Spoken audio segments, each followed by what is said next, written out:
baby, my Valentine, yeah. Boy, now you're making my temperature rise. If you leave me, I go die. I swear, you are like the oxygen. Hi guys, my name is Noni Madikela. Welcome to the Noni M podcast. Guys, I want us to talk about the Senzo Meyiwa, particularly one point that happened early in the morning. So before the cross-examination started, the judge noted that the defense ballistic expert, Mr. Peterson, David Stephanus Peterson, was sitting among the defense. So he was like, guys, please someone tell me what is the law when it comes to that. But before we get into that and talking about it further, guys, please make sure you do not forget to like, to share, to comment, and most importantly, please make sure you are subscribed on the channel. Please make sure you are watching the videos up until the end and you are watching the ads that are coming through. When you are doing that, you are supporting the channel financially and in numbers. Also, please make sure you are subscribed. Please make sure you are helping the channel by joining the channel. Only for $9.99 per month, guys. Come on, if you are feeling generous, then you can pick the other big numbers. But me, I'm okay and I'm happy with the $9.99. And also, kindly please make sure you are not shy with the super thanks there. They are helping the channel also financially. So please make sure at all times. Thank you so much. Now, let's get to the matter. Aibo Judge Ratha.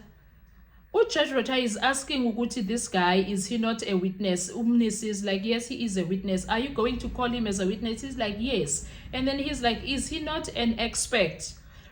So legally, by law, a person that is going to come to court and give evidence is not supposed to sit inside the courtroom and then come and give evidence. Judge.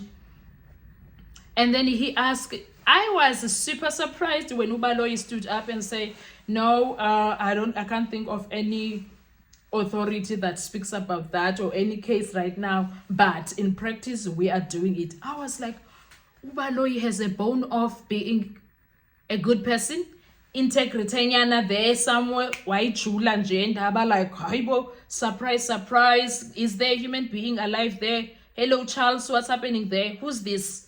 I was shocked. Okay, and then Ngomezulu was like, no, in practice it happens. They sit here with amongst the defense. And then Ramsipule was like, I don't have any authority also, but as far as I know, they sit with the defense. Umnisina was like, Nam, I have no authority, but they sit with defense.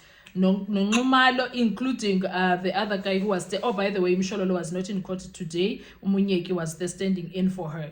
And I was like, hi, Loputi. Ratha, what was he playing at there? I did not understand that.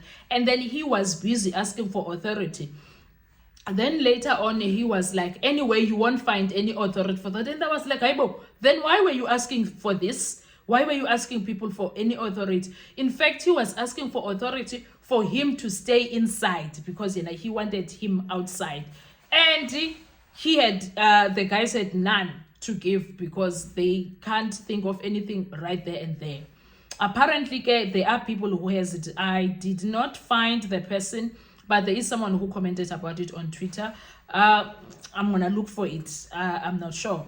And then, nonetheless, now what was shocking for me was for him busy asking for that, and he was definitely sure with his one. And as a person who always likes to give authority, he did not give any authority for what he was saying. He did not give any authority for what he was saying. And I was like judging him, and I was like, oh, here we go again. He's starting with his shenanigans.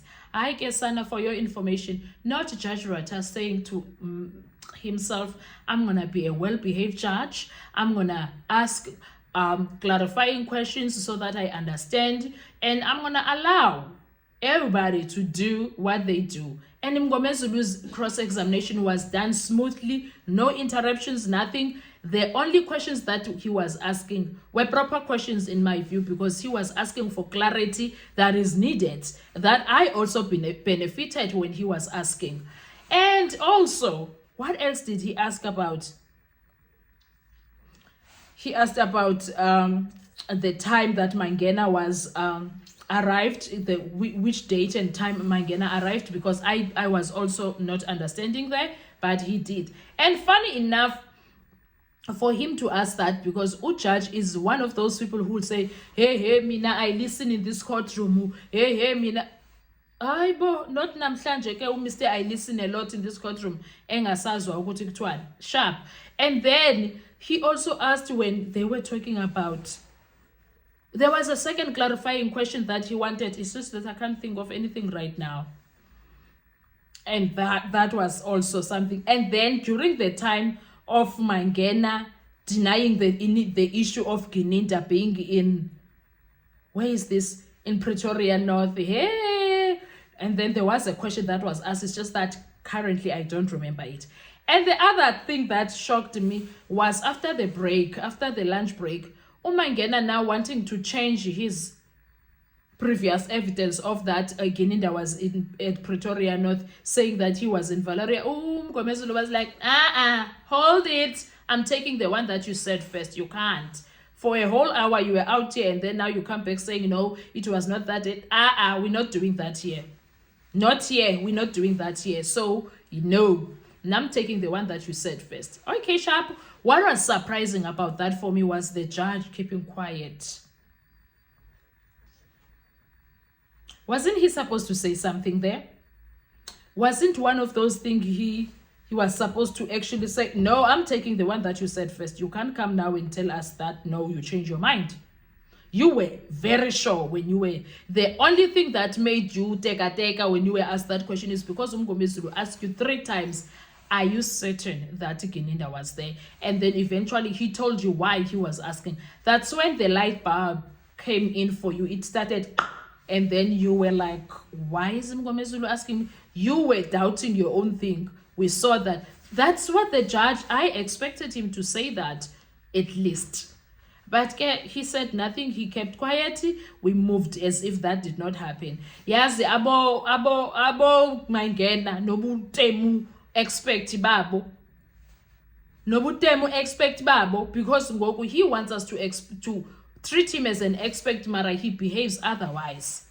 He behaves otherwise. He behaves shady. And then we all know Mr. Shady BALOI tried to be sneaky there, and Mgomezulu wamhlabezansi wathi, shut up wena. What are you doing? Shut up. Allow me to continue with my cross-examination. And I love that when the judge now was like, no, you will deal with that in arguments. Please allow. Yabona namhlanje, judge, in my view, he was judging. He did the things, even though there is 1 or 2 things that I was like, oh, you are being yourself again. But he did well. He did not disturb Mgomezulu. He clarified things that he did not understand. And of course, we will always refer to him as that judge that says, I listen to this court. We don't expect him to slip up, because he will always drag his 50 years experience into everything. So he needs to keep up with what he always brags about. Okay? He's a bragger. So bragging rights are only obtained when you are bragging with things that we can actually hear. Yabo. Marake, his last comment for me was something else. His last comment was something else. Anyway, he was a good judge today. That's all I'm willing to say about him when it comes to anything that happens. Now, let's go straight to what happened, the whole cross-examination of Mgomezulu after the lunchtime. Thank you so much. I'll see you on our next video. Bye-bye. To survive, I'll be on.